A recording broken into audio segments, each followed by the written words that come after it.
amma immoo maal ilaallaa? Amma immoo piin koodiin yeroo dhufu maal fakkaata? Piin koodiin keenya poostaadhaan yeroo dhufu maal fakkaata? Kunoo kana fakkaata jechuudha. Xalaani yeroo nuu dhufu kana fakkaata. Teessoon jira, maqaan abbaa jira, poostaan jira, biyyi jira. Isa booda akkasitti jechuudha mana poostaatii deemnee kan fudhannu jechuudha. Gadi galagalee olin naannessa akkasitti dhufa jechuudha mana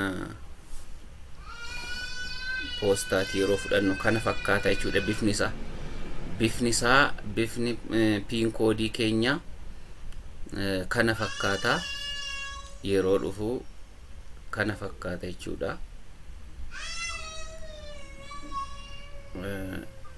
Piin koodiin kan yeroo nuuf ergamu teessoo keenyaan kana fakkaata jechuudha. Akkaataan itti ciranii mataa isaa qaba jechuudha. Akkaataan itti hiikan kunoo agarsiistuu kanaan callisanii dhuman tarsa'amu, callifamee tarsa'amu. Akkaataan itti tarsa'amee piin koodiin sun keessaa ba'u irra jira. Agarsiistuu kana hordofnee jechuudha kan keessaa baafnu jechuudha.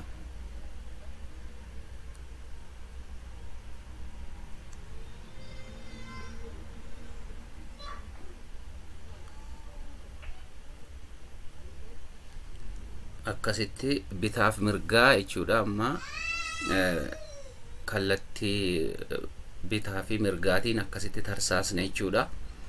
Yeroo piin koodii baafnu jechuudha. Sabab maaliifi unka keessa jirutu jira. Unki sun akka mancaaneef callisamee miti kan akkasitti agarsiisanii. Callisanii otoo hin ta'in unka keessa jirutu jira jechuudha.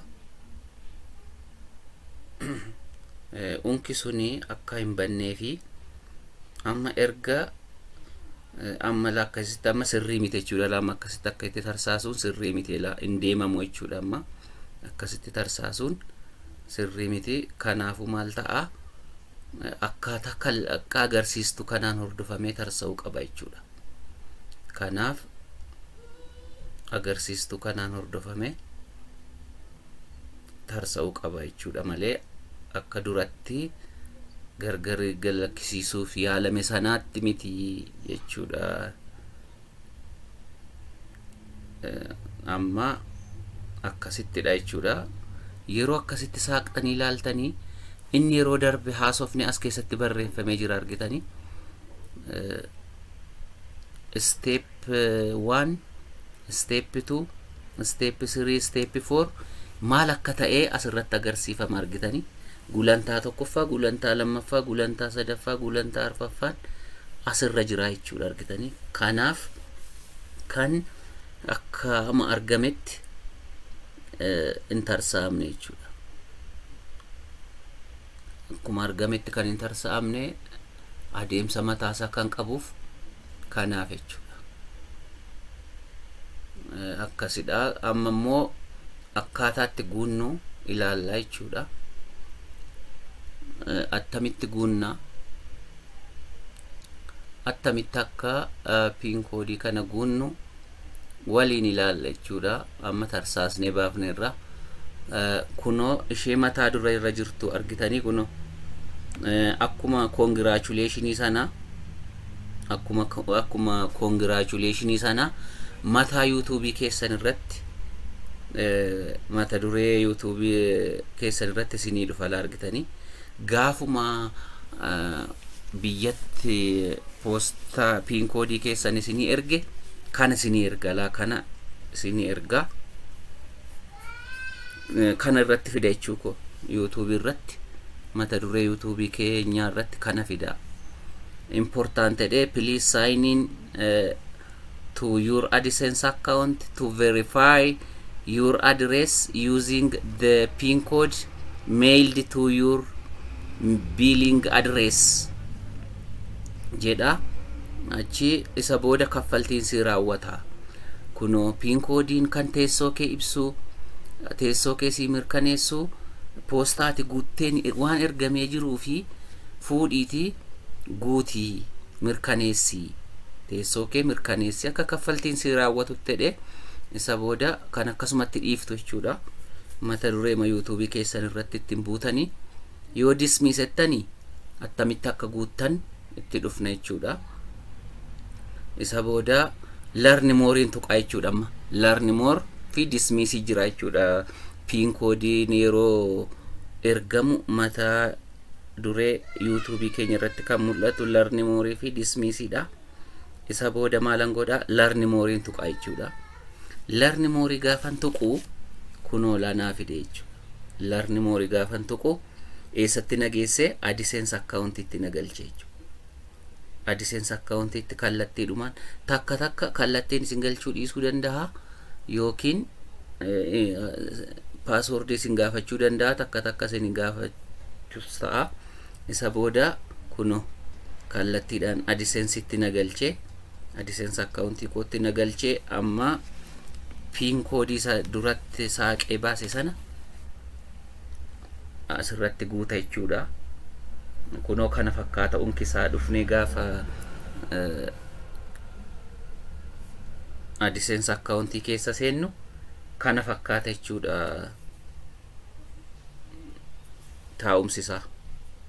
taa'umsisaa yookaan bifnisaa kana fakkaata jechuudha bakki nuti.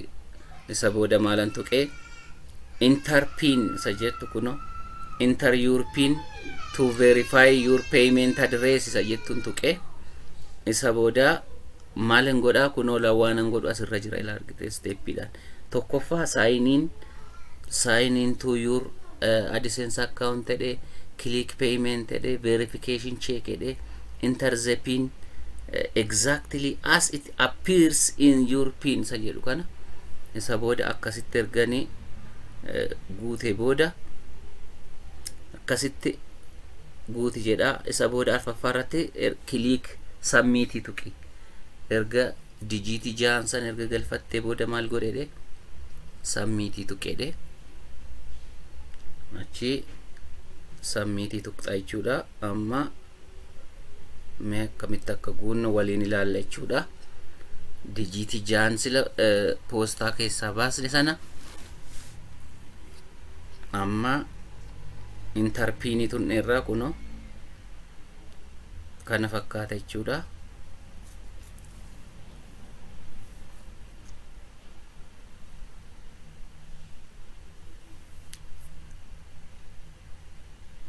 kunoo bakka kaffaltiin keessan doolaariin keessan taa'u gaditti maaltu jira verify jetti laa kunoo argitanii verify your billing address jetti laa kunoo verify billing we mailed you ettet guyyaa sin ergite we mailed you a pin on October 27 2021 jetti argitanii guyyaa isiniif ergite isin ergite. isa booda verify se kunoo as jirtu jechuudha. ishee verify ettu sana tunna jechuudha. verify kana tunna kunoo guyyaa torban lama hanga torban afuriitti tura yeroo si qaqqabe piinii kana fuudhiiti mana poostaa galchedhe kunoo la verify itti laseen kun verify se jettu kana gaafan tuqu maal ta'a naasaaqa jechuudha bakka itti guutula. isee kana la kunoo verify ishee kana yeroon tuqu bakka itti piin koodii digitii 6 sana guutu naaf fida jechuudha.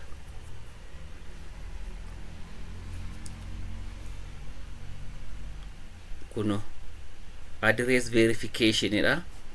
kuno it needs attention dha argite of eeggannoo godhe it needs attention jedha kuno laasitti achi address verification jedheeti barreeffama diimaadhaan it needs attention jedhe of eeggannoodhaan utuu hin dogoggoratin digitii 6 akkas gootee guutta jechuudha.